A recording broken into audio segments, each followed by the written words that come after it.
Good morning and welcome to the Core Connection. I'm Mira Rubin here with you on Enlightened World Network. And today's topic is gifts. The gifts that we're given in terms of our talents and skills and abilities, and that these gifts that we're given aren't for us. They are, but they're gifts that we have that we're meant to give to the world. And in that giving, we experience our greatest and highest fulfillment and expression. So it should be a really fun conversation. And good morning, Rosalind. Welcome. It's great to have you back. And welcome to everybody else who's joining us. And before we get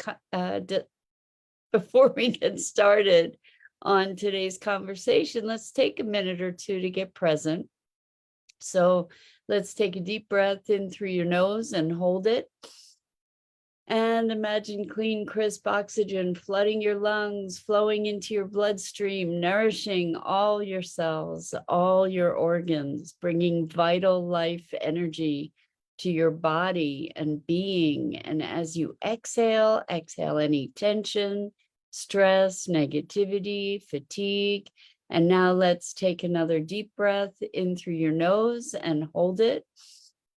This time, imagine brilliant, bright light lighting you up from the inside out, illuminating, electrifying, and energizing all your cells, your molecules, your electrons, creating a brilliant beam of light and energy from your heart out into the world. And as you exhale any remaining tension, stress, negativity, fatigue. And now let's press our palms together and vigorously rub your hands together to feel all those sensations, the friction, the pressure, the motion, the temperature, the tickling and tingling when you stop, and allow all those sensations to bring you present right here, right now, into this remarkable physical form that enables you to experience life. Welcome. It's Friday. And what better way to start off the weekend than to be present to the gifts? We each are given gifts. We each have particular talents or skills or capacities, vantage points that we get to share with the world. And it's interesting in conversation around the gifts. This comes from, I started talking about it a little bit yesterday. It comes from conversation with one of my clients who really has the capacity to make magic. And what I mean by that is not spell casting, but to really generate big results in the world. And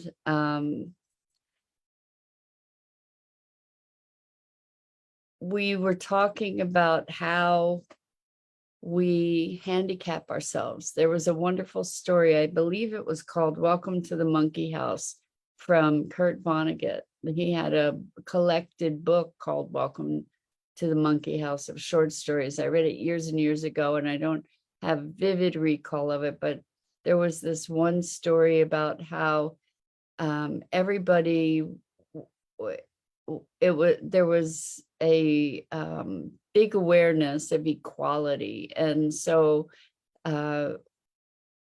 when people had certain gifts or skills or strengths that were greater than other people, they were handicapped. They were, for instance, there was a dancer who just had this spectacularly beautiful, strong body, and it was a male dancer. I think it was a ballet dancer, and because he was so much stronger, and so, he was like this Adonis kind of character. He had all these weights that he was wearing to weigh him down, to handicap him, so that he was more like everybody else. And it was such I read it years and years and years ago, and obviously it has stuck with me. And it's very interesting because this is something that we do to ourselves. And in fact, this person recognized that some of the ways that they were focusing their attention and directing their energy and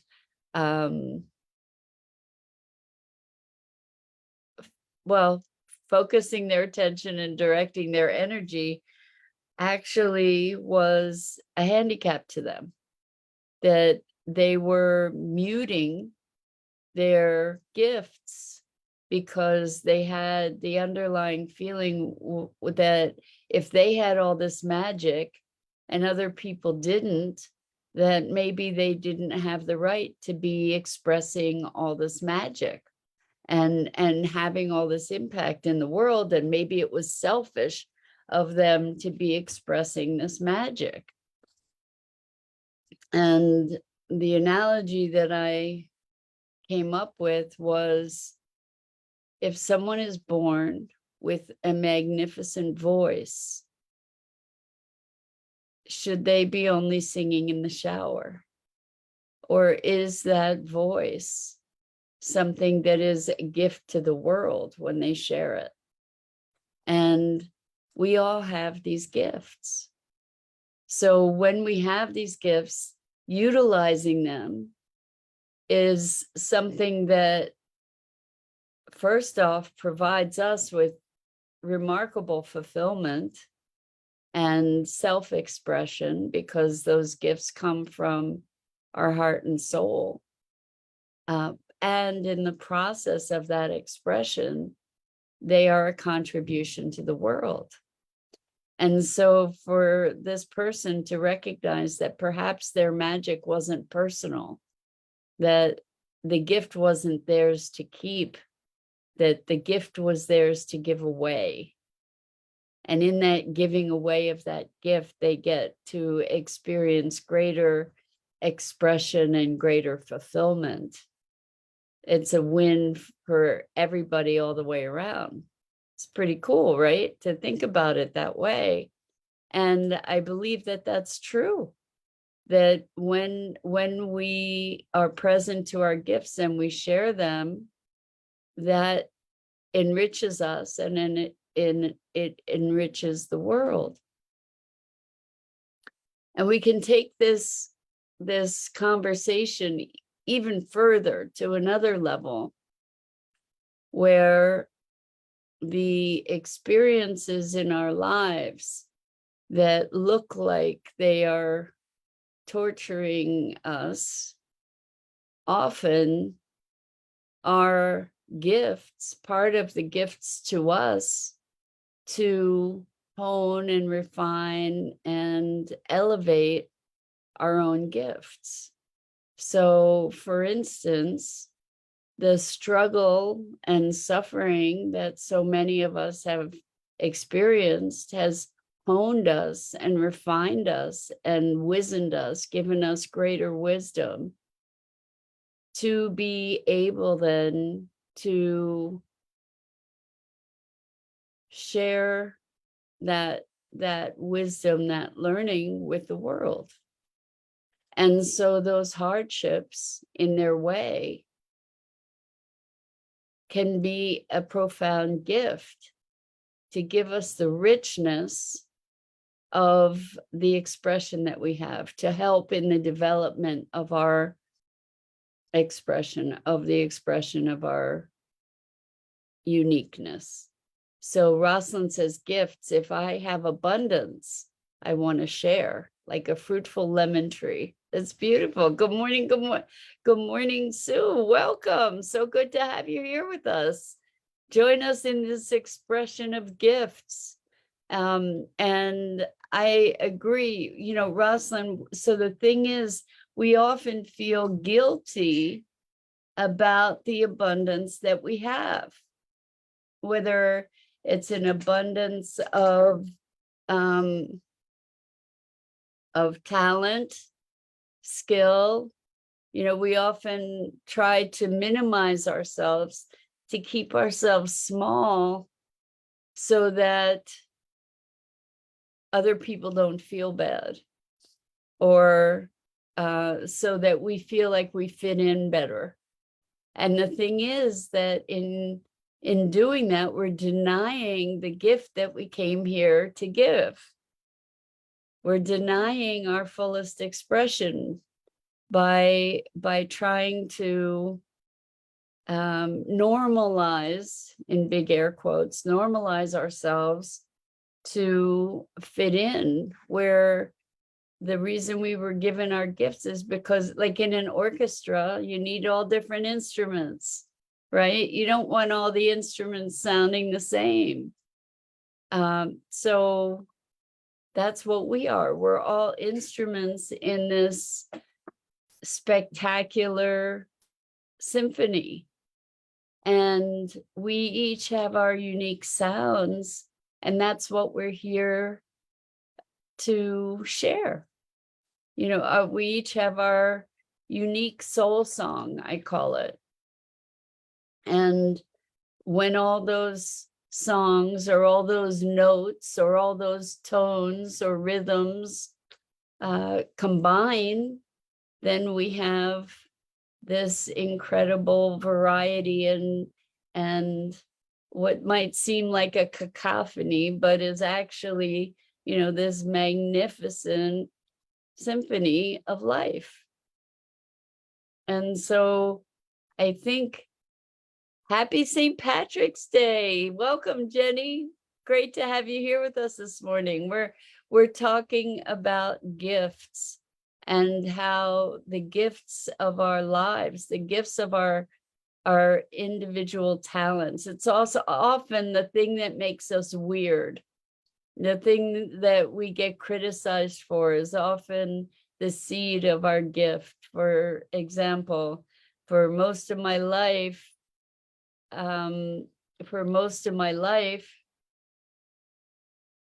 I was told within 5 minutes of meeting me that I was either too intense or crazy.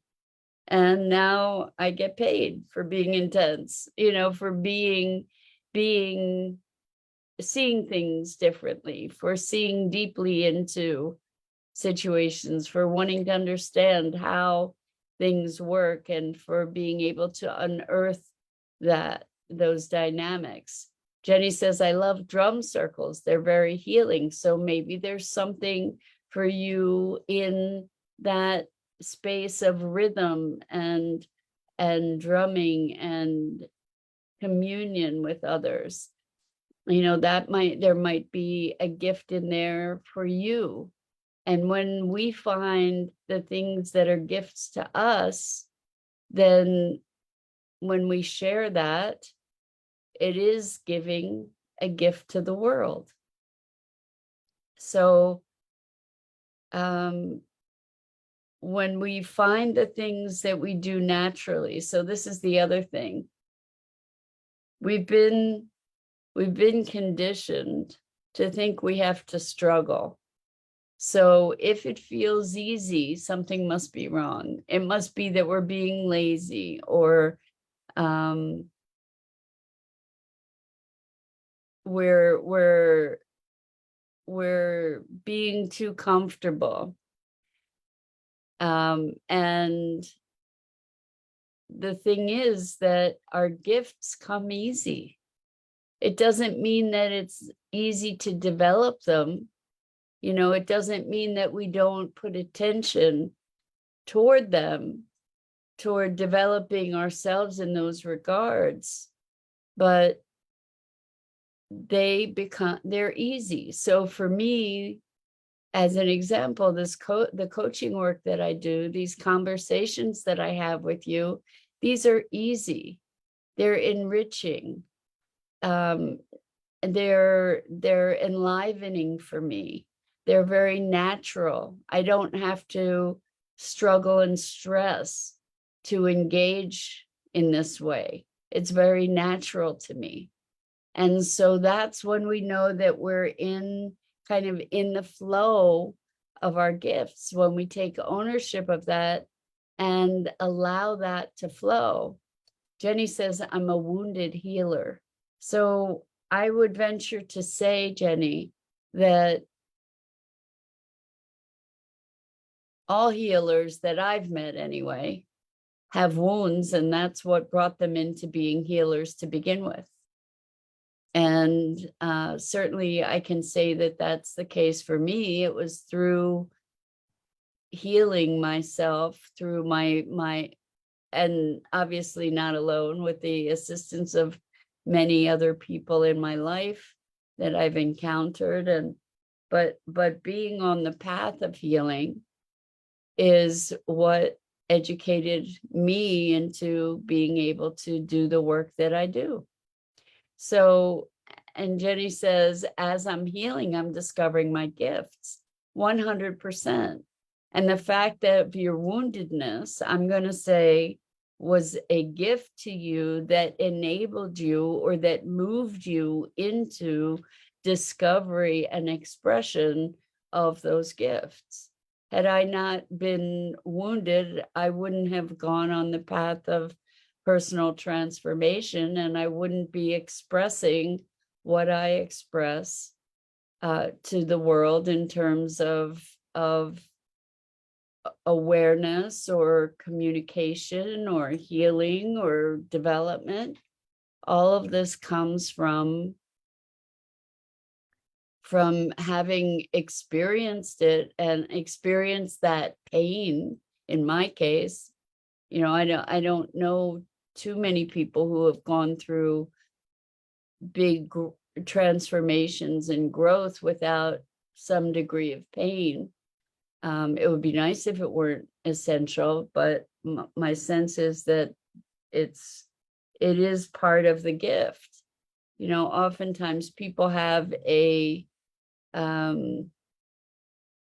like a near-death experience, right? And they come back from that and they're new, but it was a profound cataclysmic kind of event in their lives. And sometimes it's not just one event, sometimes it's a whole big passage.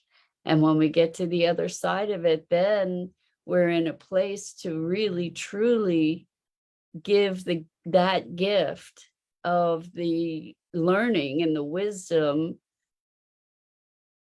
from that experience, to give that to the world. So without those experiences, we wouldn't have the fullest expression of our gift to give. And that in the giving, we are receiving that gift because we're in fulfillment. We're in an expression of who we are. So Jenny says, being of service, helping others help heal. Exactly. And helps heal ourselves. So yes, being of service, helping others to help heal, helps heal ourselves 100%. 100%. And as we heal ourselves, we're better able to help others heal. And I think it's a very different way to be considering the trauma and challenges that we've experienced in life. If we experience them as a training ground and as opportunities that are given to us in order that we come into our fullest expression, then it's a very, very different perspective. And I had a client that said, you mean I don't have to think about how badly I've screwed up my life and all the mistakes I've made and feel like I'm a failure? And this person's an extraordinary coach And as they're healing these other wounds and moving through these darker caverns to find the light, they are becoming even more adept and more perceptive and more compassionate and more wise, moving through what they're moving through, because then they can say to other people going through that experience, I've been through that. I know what you're talking about.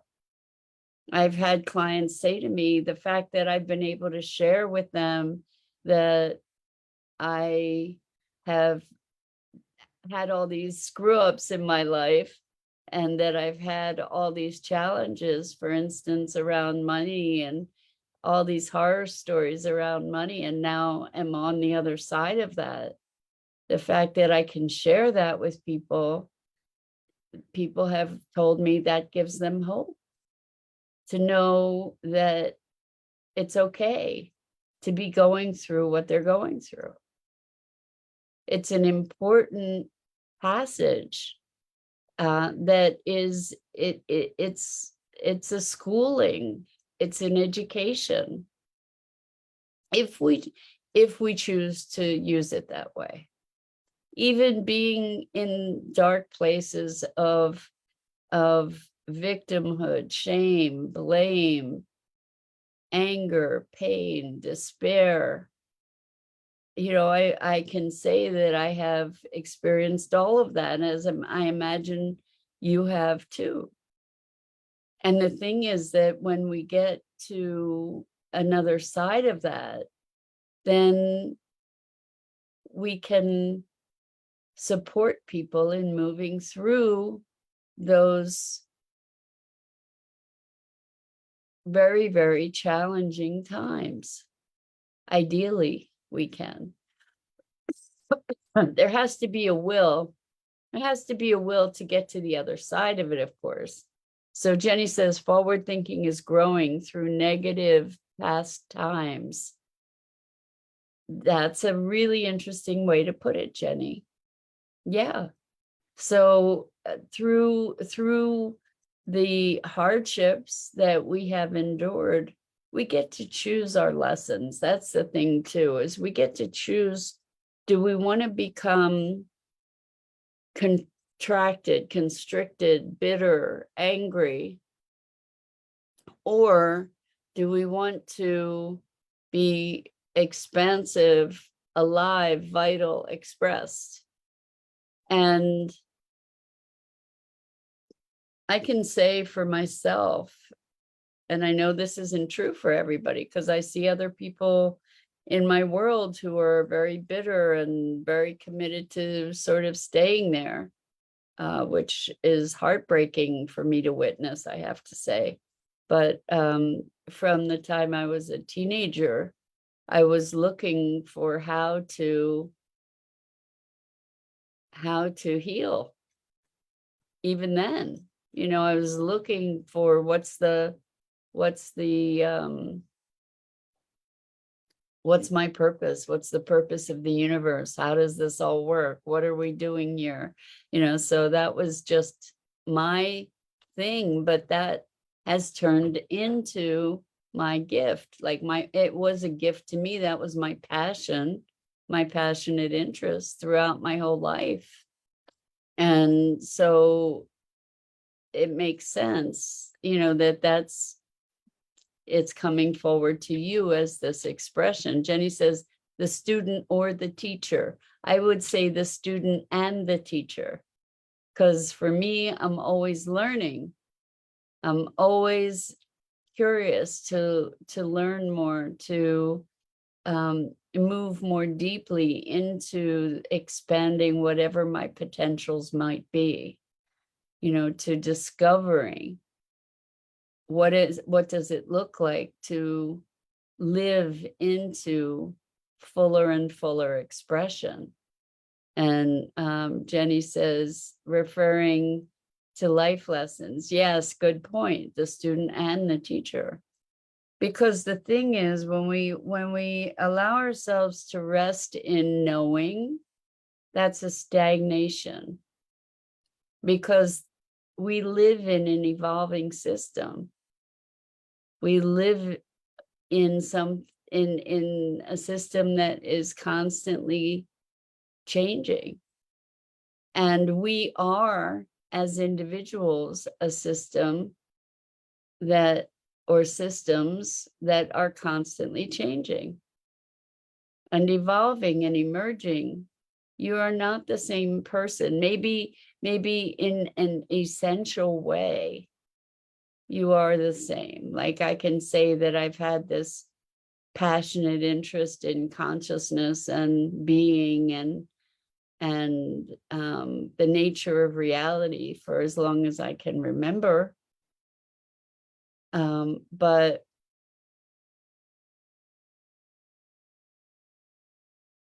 the way that I am expressed in the world has evolved profoundly. And the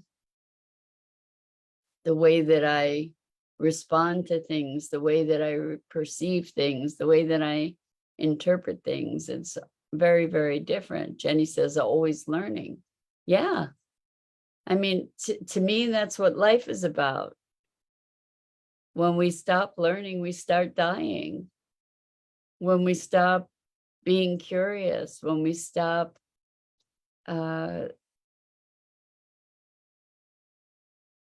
having a sense of wonder and awe in the world, at least for me, I mean, that's the essence of life to me, is this rich curiosity. And it used to be that my self-development came from a deep experience of brokenness, of feeling broken and feeling this profound impulse to fix my brokenness. And that's what drove me for so much of my life, is to be fixing my brokenness. And then I've gotten to a place where finally, I feel whole. And now from the place of wholeness, it's a matter of exploring my potentials. So it's not about fixing something that's broken, but enriching something that had like further blossoming. And it's a very different experience. So Jenny says, okay, fix others up brokenness before you go. Sorry, off topic. What's the name of the houses you want to build? Okay, Jenny. So the house, the material is called aircrete. And the company that I took the training from is called Dome Gaia. And if you go to domegaia.com, DOMEGAIA.com, you'll see what they're up to and workshops they have available and such. So there's